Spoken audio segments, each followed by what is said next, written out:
소액주주 올리고 재벌 총수 웃게 한 이재용 무죄 판결. 장박원 에디터.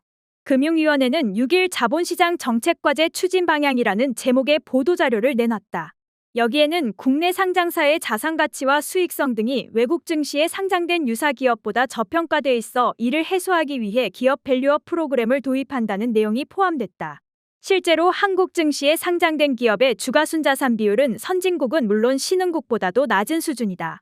그런데 이재용 삼성전자 회장의 경영권 불법 승계 의혹 1심 재판에서 무죄 판결이 난 것은 코리아 디스카운트 해소 정책의 최대 걸림돌이 될 가능성이 높다. 한국 기업들이 저평가된 결정적 원인 중 하나는 일반 주주보다 재벌기업 총수인 대주주의 유리한 경영 판단이 내려지기 때문이다. 지난 2015년 이 회장의 경영권 승계를 위해 이뤄진 삼성물산과 제일모직 합병이 대표적인 사례인데 법원은 이 행위를 적법하다고 판단했다.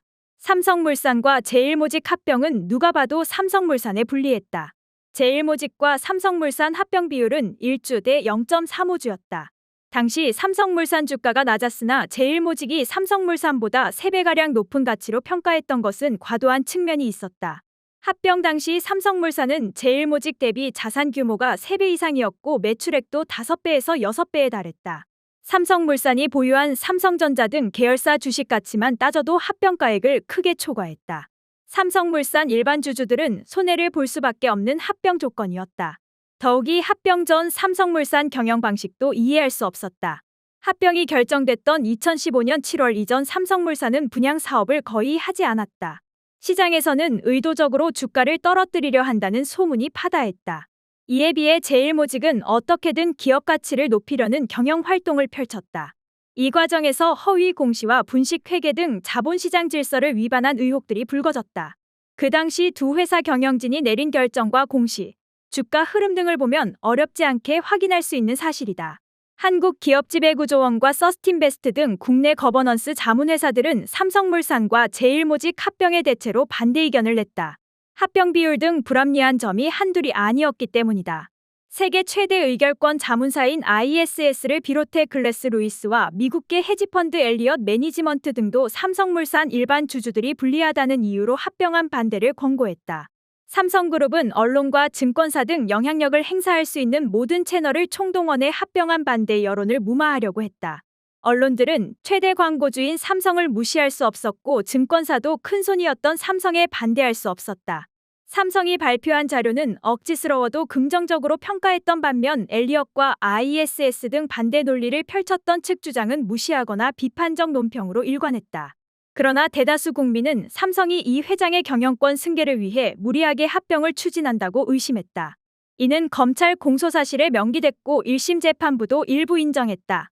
기업지배구조원도 삼성물산과 제일모직의 합병이 삼성그룹이 명분으로 내건 두 회사의 시너지 창출보다는 이 회장의 경영권 승계를 위한 목적이라고 봤다. 그 근거도 명확했다. 이 회장은 당시 핵심 계열사인 삼성전자 지분율이 0.6%에 그쳤다. 반면 삼성물산은 4% 지분을 가지고 있었다. 이 회장은 삼성물산 주식을 보유하고 있지 않았다. 이 회장이 약 23%의 지분을 보유했던 제일모직과 삼성물산을 합병하면 이 회장은 삼성물산을 통해 삼성전자에 대한 지배력을 강화할 수 있었다. 그러나 삼성물산 전체 지분의 30% 이상을 차지했던 외국인 투자자가 반대하는 상황에서 합병이 성사되려면 당시 삼성물산 지분의 11.2%를 가지고 있던 국민연금의 찬성이 절대적으로 필요했다.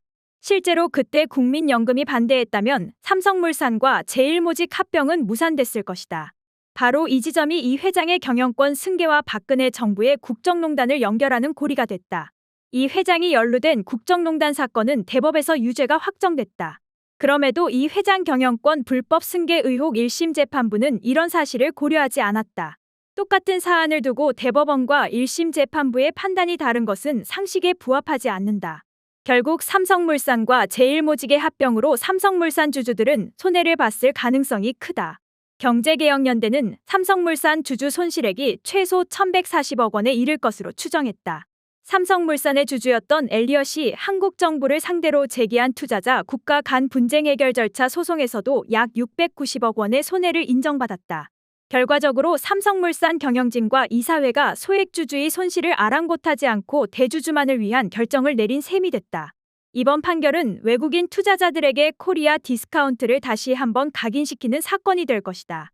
경제정의실천시민연합은 1심 재판부가 국정농단 사건에서 대법원이 확립한 삼성 세습을 위한 일련의 과정과 사건을 부인했고, 삼성바이오 분식회계와 국민연금 전 이사장과 기금운용본부장 국내 재판 결과, 그리고 엘리엇과의 ISDS 판정에서 확립된 삼성물산, 제일모직 합병 비율의 문제점과 소액주주 피해를 부인했다고 지적했다.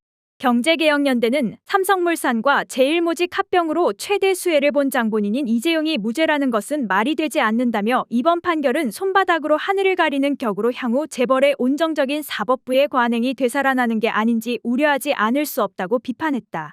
더불어민주당 박용진 의원은 이 회장의 부당승계 의혹은 그야말로 총체적인 금융적폐 그 자체였다며 승계를 위해 주주 자본주의를 걷어차도 된다는 신호를 주식시장에 주는 상황에서 기업 밸류업 프로그램을 도입하는 게 무슨 소용이냐고 반문했다.